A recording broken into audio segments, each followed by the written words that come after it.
SSC পরীক্ষার্থীরা, আজকে একটি আমরা উপপাদ্য সলভ করব, যে উপপাদ্যটি আমাদের জন্য খুবই গুরুত্বপূর্ণ। এটি আমাদের আগে অনেকবার সলভ করা হয়েছে, তারপর আমি পরীক্ষার সংলগ্ন এটা আবার করিয়ে দিচ্ছি। এই উপপাদ্যটি আমাদের বোর্ডে অনেকবার এসেছে, তাই এই উপপাদ্যটি আমাদের শিখা অবশ্যই দরকার। এটি একটি সহজ উপপাদ্য, এতটা কঠিন না। যদি একটু ভালো করে দেখো তাহলে অবশ্যই পারবা। আচ্ছা, আমার প্রশ্নটা হচ্ছে কেন্দ্র বিশিষ্ট বৃত্তের ফি কিউ আর এস দুইটি জ্যা। ওএম লম্ব ফি কিউ এবং ওএন লম্ব আর এইচ।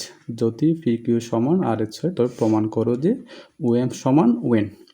আচ্ছা, এখানে তোমার হয়তো পরীক্ষার মধ্যে ফি কিউর জায়গায় এবি থাকবে, অথবা আর এইচের জায়গায় আপনার মানে সিডির মধ্যে কিছু থাকবে, কিন্তু অঙ্কের মানে প্রসেসটা কিন্তু একরকম থাকবে। হয়তো অক্ষরগুলো মানে কি চেঞ্জ করে দিতে পারে, কিন্তু তোমার উপপাদ্যটা সেম একইভাবে করতে হবে। তো আমরা শুধুমাত্র প্রশ্ন নম্বর প্যাটার্নটা যদি মানে কি একটু যদি মাথার মধ্যে গিয়ে করতে পারি, তো এবার তাহলে আমরা কি এটা আমাদের যদি অক্ষরগুলা চেঞ্জ যদি আসে, তো এবার তাহলে আমরা এটাকে খুব সহজে সলভ করতে পারবো।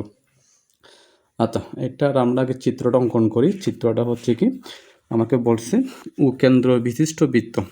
আমি যদি একটা বৃত্ত আঁকি, এইটা ধরলাম আমি কেন্দ্র বিশিষ্ট একটা বৃত্ত, যেটার কেন্দ্র ধরলাম আমি উ।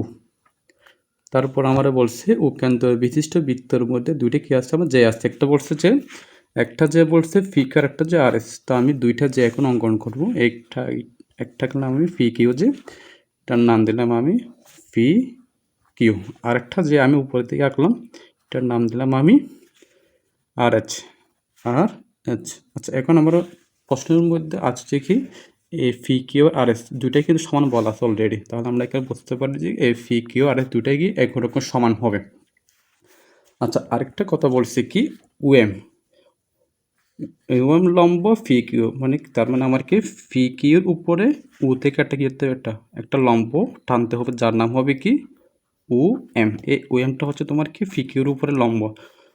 সেমভাবে আরেকটা বলছে কি, এই আর এস এর উপর একটা হবে কি, এই ওএন হবে, একটা লম্ব হবে। আমি ও থেকে এই আর এস এর একটা লম্ব টানলাম, যেটার নাম দিলাম কি ওএন। তাহলে আমরা এখন প্রশ্নের মধ্যে যা যা সবগুলো আঁকা অলরেডি আমাদের শেষ। বলছে কেন্দ্র বিশিষ্ট বৃত্তের, এটা হচ্ছে কেন্দ্র বিশিষ্ট একটা বৃত্ত, যেটার মধ্যে আমার ফি কিউ আর এস কি আছে, দুইটা যে আছে। আর যেটার মধ্যে তোমার এই ফি কিউর উপরে একটা কি আছে, লম্ব হচ্ছে ওএম। তারপর আর এস এর উপরে আরেকটা লম্ব হচ্ছে ওএন। আচ্ছা, এখন আমরা লিখব বিশেষ নির্বাচন।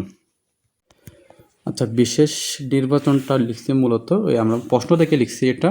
তো যদি মনে করুন প্রশ্নটা যেটা বুঝতে পারি, তাহলে আমরা কি চিত্র দেখে দেখে খুব সহজে বিশেষ নির্বাচন লিখতে পারবো। এটাই এত কঠিন না বিশেষ নির্বাচনটা লেখা। যেমন আমি লিখছি কি, মনে করি কেন্দ্রের বিশিষ্ট বৃত্তে পি কিউ এবং আর দুটি সমান যে। আচ্ছা, এই আমার সমান যেটা কিন্তু এখানে বলে আছে, তো আমি লিখছি কি ফি কিউ এবং আর এস কি দুইটি সমান যে।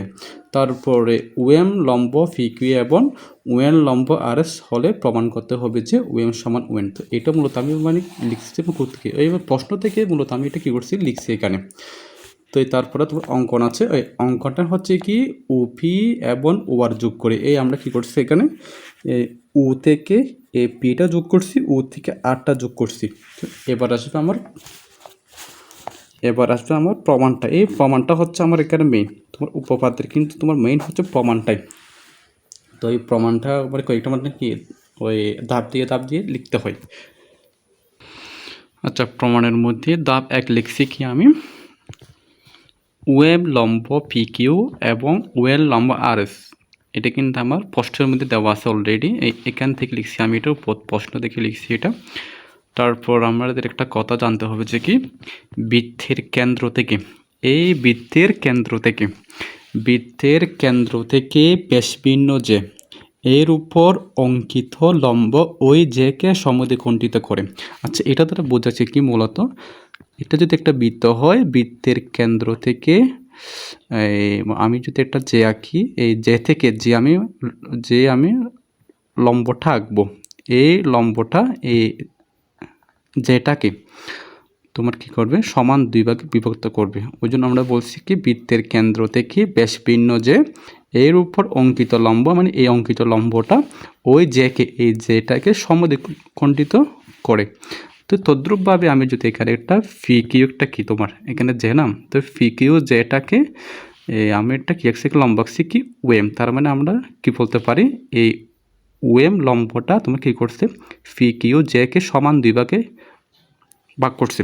তো ওই জন্য আমি লিখছি কি যেহেতু 2 ভাগে ভাগ করছে আমরা কী করতে পারি এই ফি কিউকে যখন আমরা 2 ভাগ করবো এখানে যেহেতু আমার ফি এম কিউ আছে, আচ্ছা 2 ভাগ মানে কী হবে এটা আর এটা দুইটা কী হবে সমান হবে না, ওই জন্য আমি কি লিখছি এখানে ফি এম সমান কিউ এম, এ ফি এম সমান কিউ এম দুইটা কী হবে তোমার সমান হবে। তদ্রূপভাবে এটার ক্ষেত্রে যদি আমরা চিন্তা করি এটার ক্ষেত্রে কী হবে এই ওএন লম্বটা কী করছে আর এসকে সমদ্বিখণ্ডিত করতে আমরা লিখতে পারি কি এই আর এন সমান এস এন। তো ওই জন্য আমি কি লিখছি এখানে দাফে কি লিখছি কি ওএম লম্ব ফি কিউ এবং ওয়ের লম্ব আর এস, সুতরাং ফি এম সমান কিউ এম এবং এই আর এন সমান এস এন, এ মানে মূলত কথাটা আমি এখানে লিখছি এখানে। এটা হচ্ছে আবার দাফ এক। এবার ধাপ 2টা হচ্ছে কি আচ্ছা আবার দেখো এই আমি যদি এখান থেকে একটা যদি ফি আর এম নিয়ে এই ফি এমটা হচ্ছে কার অর্ধেক ফি কিউর অর্ধেক হবে, এই ফি এমটা হবে কি ফি কিউর অর্ধেক, সেমভাবে তোমার কী হবে কিউ এমটা হবে কি ফি কিউর অর্ধেক, যেহেতু এটা কী করছে সমান 2 ভাগে ভাগ করছিল ওই জন্য এটা অর্ধেক হবে। তা আমি এখানে লিখতে পারি কি সুতরাং ফি এম সমান অর্ধেক মানে হাফ, আমরা হাফ কার অর্ধেক ফি কিউর অর্ধেক। তো আরেকটা লিখতে পারি কি আমরা এই আর এনটা হচ্ছে কার অর্ধেক, আর এনটা হচ্ছে এই আর এইচের অর্ধেক। তো ওই জন্য আমি কি লিখলাম ফি এম সমান হাফ ফি কিউ এবং আর এন সমান হাফ আর এইচ, অর্ধেকটা বুঝেছি আমি এখানে মূলত। এবার আসো ধাপ 2।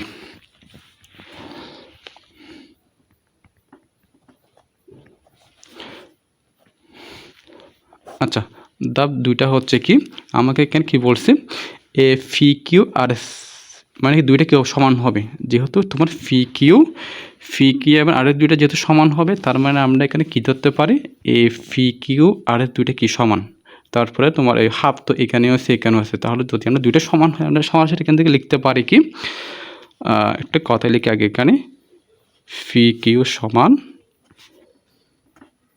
আর এইচ হওয়াই আমরা লিখতে পারি এখানে ফি এম সমান আর এন। কেন লিখছি এটা যেহেতু তোমার কি ফি কে দুটো সমান এবং দুটোর মধ্যে যেহেতু হাফ আছে তার মানে কি দুটো তোমার কী হবে কেন সমান হবে না, তো যেহেতু তোমার দুইটা সমান তার মানে তোমার কি এই দুইটা অবশ্যই কি সমান হবে, আমি লিখছি কি ফি কিউ সমান আর এস ওয়াই ফি এম সমান এ আর এনটা লিখছি। এটা হচ্ছে তোমার ধাপ 2। এবার আমরা ধাপ 3-এ যাব। আচ্ছা 3 নম্বর ধাপে দেখবো আবার আগে একটা কথা জানা দরকার আমাদের, মনে করে এটা একটা বৃত্ত, এই বৃত্তের মধ্যে এটা হচ্ছে কেন্দ্র আর কেন্দ্রের মধ্যে আমরা জানি কি ব্যাসার্ধ বলতে আমরা কী বুঝি এটা হচ্ছে বৃত্তের পরিধি। এই বৃত্তের পরিধি থেকে যদি কেন্দ্র থেকে যদি কোনো পরিধিতে কোনো যদি রেখা যায় এটাকে আমরা বলি কি ব্যাসার্ধ। তো এই যদি রেখাটা যদি এদিকে যায় এদিকে যায় এদিকে যায় আপনার কী হবে প্রত্যেকটাকে কী সমান হবে, কারণ কেন সবগুলা কি একই বৃত্তের কি ব্যাসার্ধ, ঠিক আছে এটা বুঝতে হবে। মনে করে এই রেখাটা যদি এখানে যায় তার মানে কি এটাও সমান আর এটাও সমান, কারণ এখানে পুরোটা হচ্ছে বৃত্তের পরিধিটা একটাই আর পরিধি যেহেতু দূরত্ব যেহেতু সেম থাকবে তার মানে তোমার কি বৃত্তের মধ্যে সকল কি হবে ব্যাসার্ধ এখানে সমান হবে, এটা আমরা জানা দরকার প্রথমে। আচ্ছা দেখো এই চিত্রের মধ্যে তোমার দুইটা কি হয়েছে যেহেতু এটা তোমার লম্বায়া, আচ্ছা লম্ব মানে কি তোমার এখানে 90 ডিগ্রি কোণ আছে আর তোমার যেহেতু এটা একটা ত্রিভুজ আছে না, আর যে ত্রিভুজ তোমার কী থাকে লম্ব থাকে অথবা মানে কি 90 ডিগ্রি থাকে তার নাম তোমার সমকোণী ত্রিভুজ। তাহলে আমরা এখানে কি পাচ্ছি এটাও সমকোণী ত্রিভুজ আর এটাও সমকোণী ত্রিভুজ, কারণ এখানে তোমার এটাও লম্ব ছিল এটাও কী ছিল লম্ব ছিল। আচ্ছা তাহলে আমরা এখানে ও পি এম একটা কি সমকোণী ত্রিভুজ, সেমভাবে ও আর এন আরেকটি সমকোণী ত্রিভুজ। আচ্ছা আমরা যদি সমকোণী ত্রিভুজ আঁকতে যাই এটাকে বলে আমরা লম্ব, এটা বলে আমরা ভূমি, এটা বলে আমরা কি অতিভুজ। সেম দেখো এটা তোমার লম্ব ছিল আগে থেকে এটাও লম্ব এটাও লম্ব আর তোমার এটা অবশ্যই কী হবে এটা অবশ্যই ভূমি হবে, কারণ কি তোমার লম্বের সাথে কী হয় মূলত লম্বটা তৈরি হয় তোমার কোণের সাথেই মানে 90 ডিগ্রিটা মূলত ওই মানে লম্ব কার সাথে ভূমির সাথে তৈরি হয়, তার জন্য এটা হচ্ছে তোমার কি সমকোণ। তো এটার ক্ষেত্রে দেখো এ ও পি এর ক্ষেত্রে অতিভুজ কোনটা অতিভুজ তোমার ওপিটা হচ্ছে অতিভুজ এখানে, তো সেমভাবে ও আর এনের ক্ষেত্রে অতিভুজ কোনটা এই ও আর এন এই ও আরটা কিন্তু এখানে অতিভুজ। আমি লিখছি এখানে কি ধাপ 3-এর মধ্যে এখন ত্রিভুজ ওপিএম এবং ও আর এন সমকোণী ত্রিভুজ দ্বয়ের মধ্যে অতিভুজ UP সমান অতিভুজ OR। আচ্ছা, দুইটা আমরা সমান বলছি কারণ কেন দেখো, এই UPটা হচ্ছে কি এই বৃত্তের একটা ব্যাসার্ধ, কারণ কিন্তু তোমার কেন্দ্র থেকে পরিধিতে গেছে এটা। তো সেমভাবে তোমার এই ORNটা হচ্ছে আরেকটা ব্যাসার্ধ না। আমরা তোমার কিছুক্ষণ আগে আমরা কী শিখছিলাম, এই একই বৃত্তের মধ্যে সব ব্যাসার্ধ সমান হয়। তো এবার তার মানে আমরা কী বলতে পারি, এই UPR ORN মানে না সরি UPR OR দুইটা কী হবে, সমান হবে অবশ্যই। তা আমি লিখছি ওই জন্য কি অতিভুজ UP সমান অতিভুজ OR। আবার দেখো এই UPটা হচ্ছে, আচ্ছা এখানে এই UPটা হচ্ছে মূলতাকার, এই UMP সমগ্র ত্রিভুজ অতিভুজ না। আর সেমভাবে তোমার এই ORটা হচ্ছে কি OR এর সমগ্র ত্রিভুজ অতিভুজ।